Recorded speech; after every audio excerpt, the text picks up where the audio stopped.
James Lupton here with the team. Paul Zanon, Lyndon Dixon. Guys, how we doing? All good, mate. All good. Good stuff. We're going to talk about this weekend's action. We're going to start off over in America before we do move on to the big UK card. So first of all, Deontay Wilder, comeback, first fight in quite a while for him. We didn't know if he was actually going to come back to the ring at all. First of all, Paul, your thoughts on Wilder's comeback against Robert Helenius?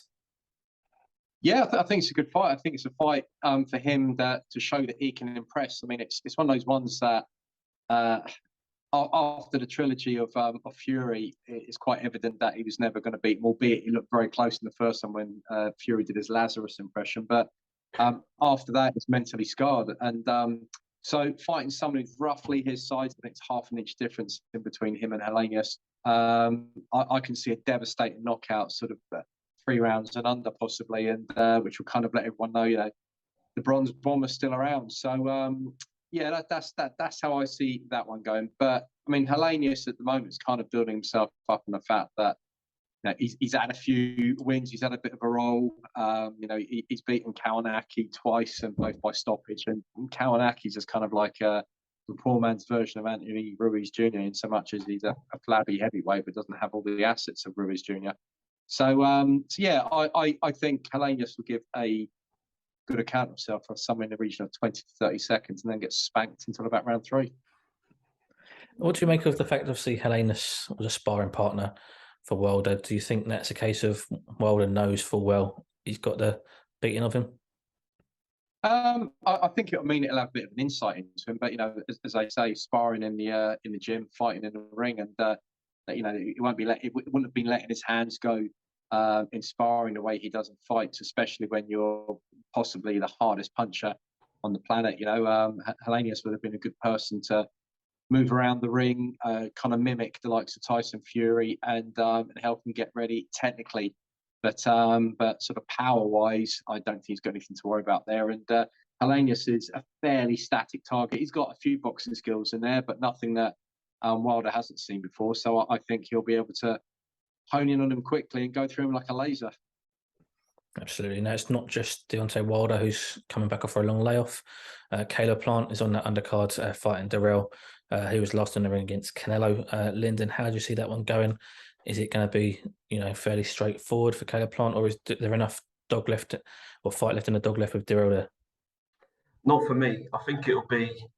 I'm torn between whether it's going to be classic Caleb, where it's just going to be a boxing masterclass for 12 rounds, or whether he's going to come for a statement, get him out of there and say, I am still here, I am still coming for the top.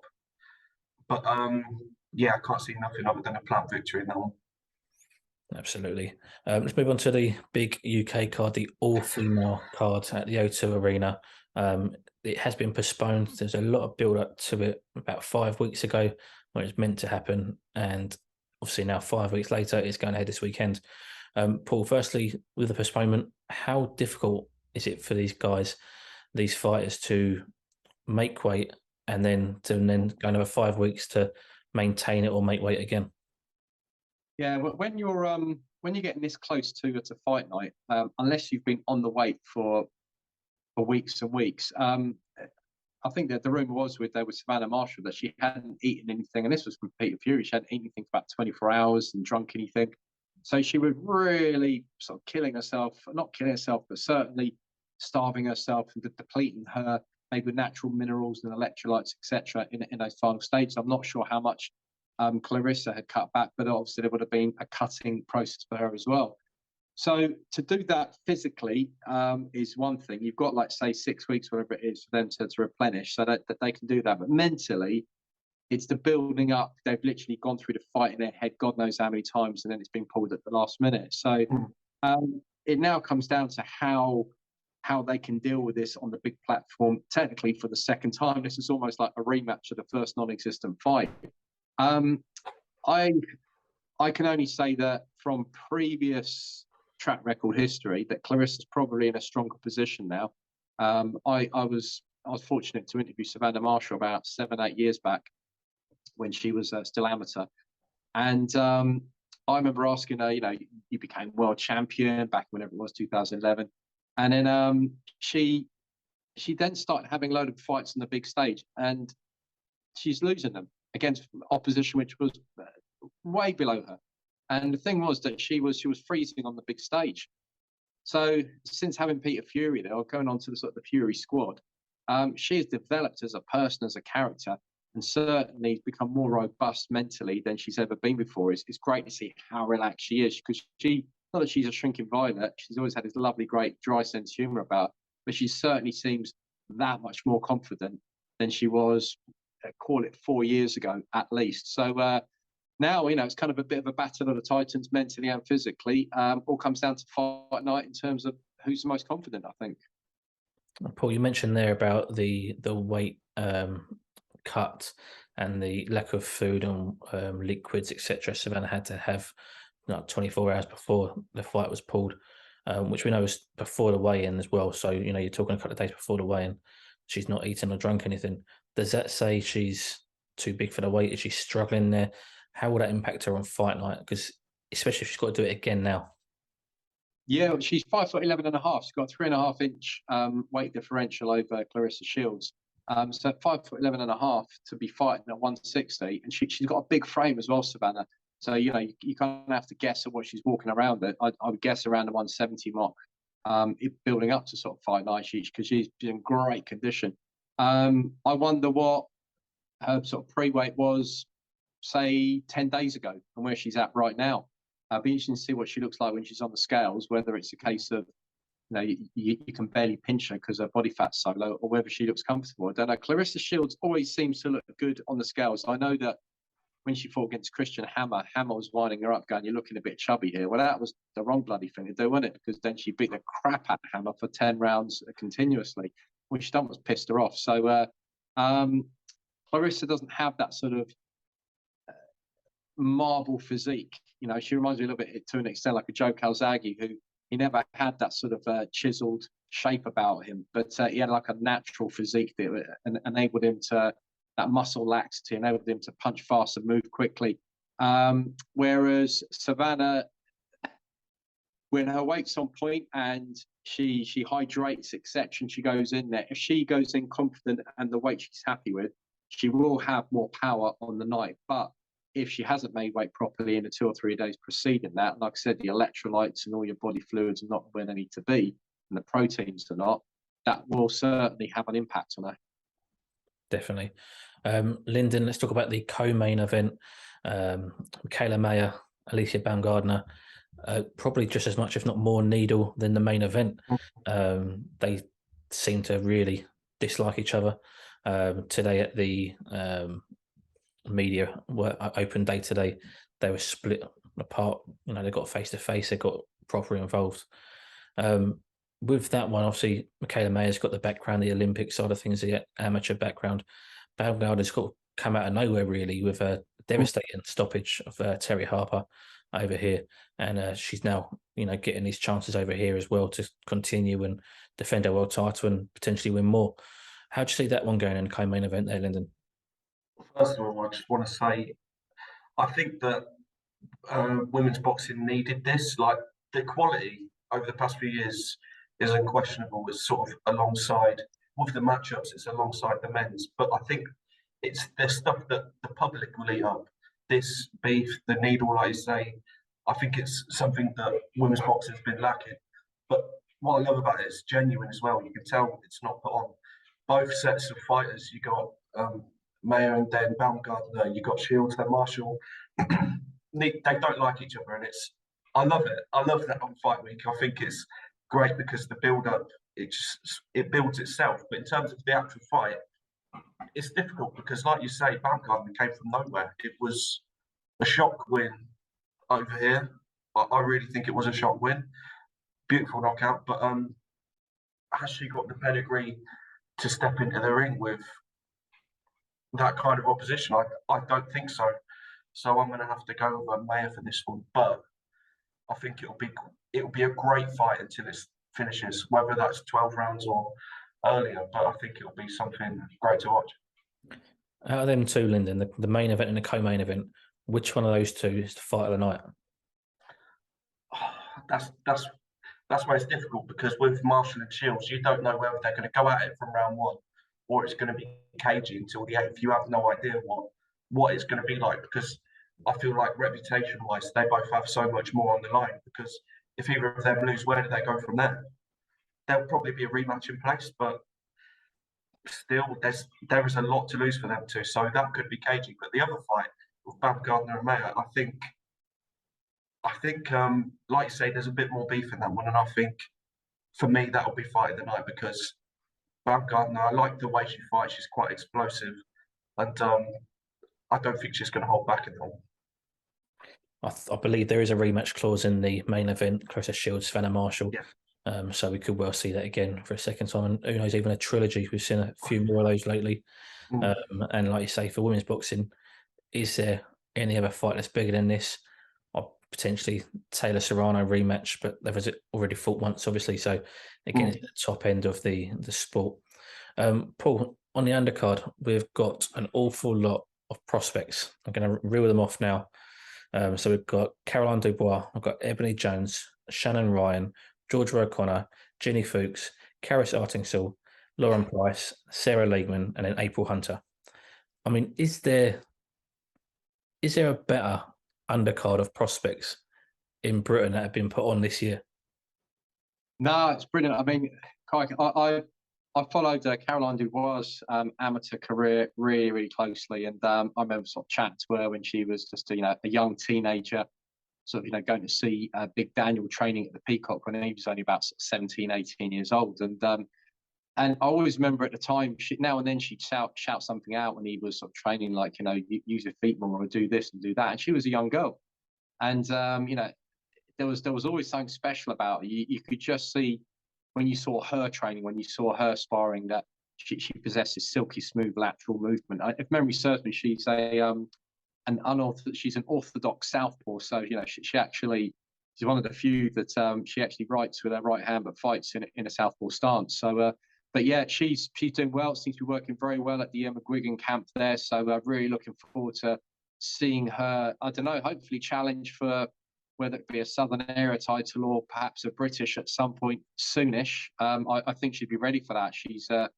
doesn't need to be fighting, like her next fight, she's trying to get someone who's got a 10-14-1 record. I think she should already start to fight people who've either got a positive record, at minimum an even record. So, but the other ones, yeah, Shannon Ryan, in the same parallel with Dubois, very exciting fighter. But the two that are getting me at the moment is the couple. Karis Artingsil and Lauren Price. I got to meet them at Boxing Writers Dinner a few months ago. Lovely, lovely ladies. Stark different characters between them. Lauren's kind of got like a sort of steely look about her, even when she's relaxed and happy.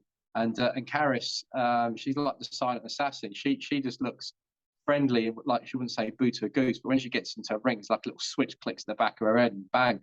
So yeah, both of those guys. I mean, I think Lauren is extremely well suited to the pro game. Looking at her at the Olympics, she was an absolute pleasure to watch. And I think Karis is just going to get better and better. She's got the height. I'm not sure how long she will continue to box at featherweight. I think she might sort of maybe consider going up to super at some point. If she can still make feather, then great. But yeah, listen, it's a great undercard. If someone was to have said to me 3 or 4 years ago, there's going to be this all women fun packed evening at the O2, I'd have just sort of concentrated on fun packed. It's token, but it's really not. This is a phenomenally stacked board of champions and incoming champions with it as well. Lots of ladies with phenomenal amateur pedigrees, for everything from world championship medals through to Olympic plaudits, and now we've got 2 world title fights on the line, which as Lyndon sort of lined out, to me as well, I'm looking forward to the Michaela Mayer and Baumgartner fight as well. I think that's going to be the biggie. Don't get me wrong, I think Claressa Shields and Savannah is going to be good, but Clarissa's never really been in what I would call a Barrera Morales style fight, and Savannah is kind of going to be dictated, I think, by the pace from Claressa. The only way it's going to get exciting is if and hopefully when Savannah knocks her out. But apart from that, yes, is this what I'm looking forward to on Saturday? Absolutely. Am I more likely to watch this and not watch Wilder? Honestly, the Wilder fight, I can take it or leave it, and I probably will leave it and watch it with my sugar puffs on a Sunday morning. But this one's got to be watched live. It's fantastic for boxing, as Lyndon said as well. It's fantastic for women's boxing in particular, and it kind of also stamps out as well that we have definitely left the pandemic ages ago. It's almost like pandemic. What pandemic? We're here. We're smashing it. The boxing community is running on full high octane petrol again, and it's a great time to be part of the sport once again. Absolutely. Last question to you, Paul. You mentioned earlier Savannah Marshall. She seemed to be a bit gun shy, a bit off the ball as such at the top level as an amateur. I was talking about Caroline Dubois. I believe she went her first, I think it was 43 fights unbeaten, but she didn't really perform too well at the Olympics. Could there be a bit of the same there? Could there be a bit of on the big platform, there's that pressure that gets to her? I don't think so. I mean, she's like 5 times European champion, 3 times world amateur champion. The fact she was fighting the Olympics, I mean, I think she won the Junior Olympics before. She's fought all around the world, Brazil, you name it. So I just think it was more a case of that she, unfortunately, her game plan she brought to the ring on that particular day didn't do it. She was doing well on the prelims. Unfortunately or fortunately, in the Olympics, you're going to fight people from countries like the likes of the Cubas, who are just another level, unfortunately, for a lot of fighters. And I think that she's done as well as she could have done against that fighter. Could she have beaten her another time? I don't know. Would she beat her in the pros? Probably. I think the amateur system may, at this point in her career, her life, possibly been a bit of a hindrance, and I think she made the right decision to not go for another Olympics and turn over pro. And it's great that she's in a slipstream of her brother, and her brother's in a slipstream of her. They're going to egg each other on. They're both, they're one of 11 siblings, and there's a number of them which are more and more of them in the Dubois clan are starting to lace up the gloves. So exciting times. I really, really like the way Caroline Dubois fights, and I think Shane McGuigan's definitely going to be key to giving her that little bit more pepper in her punches, sitting her down a little bit more on her punch, because she's very, very good to dance around a ring. When you want to plant punches in bunches with a bit of venom, then you've obviously got to stay in one spot, but also not get hit. And I would say that Shane McGuigan's a master of that particular art. Definitely. And Lyndon, last question to you. We mentioned there the prospects on the undercard. Of course, it's a boxer show. Now, how impressed are you with Boxer? Firstly, with what they're doing in a short space of time, but also with who they're signing, because they seem to be signing for the future. That's the thing. Like, I actually wrote my dissertation last year on the stark difference in media coverage between male and female boxers.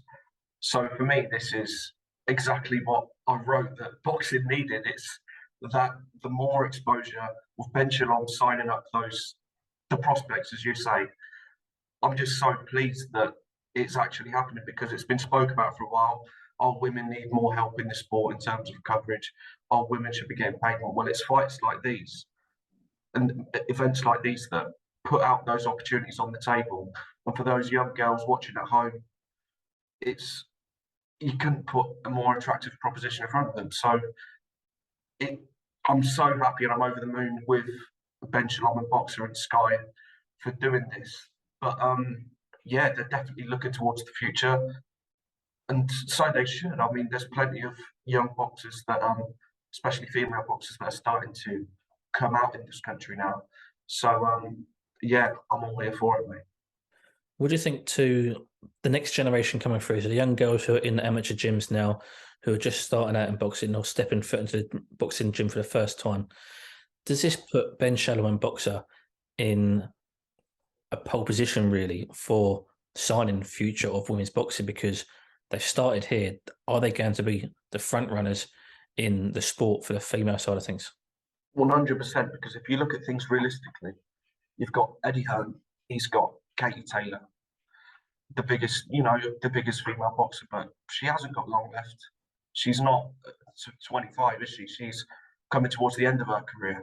And like we just spoke about, Benjamin's picking up all the youngsters, and for the next probably 10, 15 years, they're all going to be fighting on Sky Sports. So if you look at things like that as a young woman looking to get into the game, that's the place you want to be, where the rest of the young up and coming women are. And the majority of those women on side to boxer will be world champions.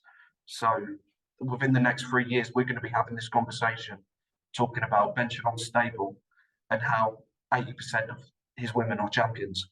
And like you said, it is going to be the place to be if you're a young woman coming into the sport.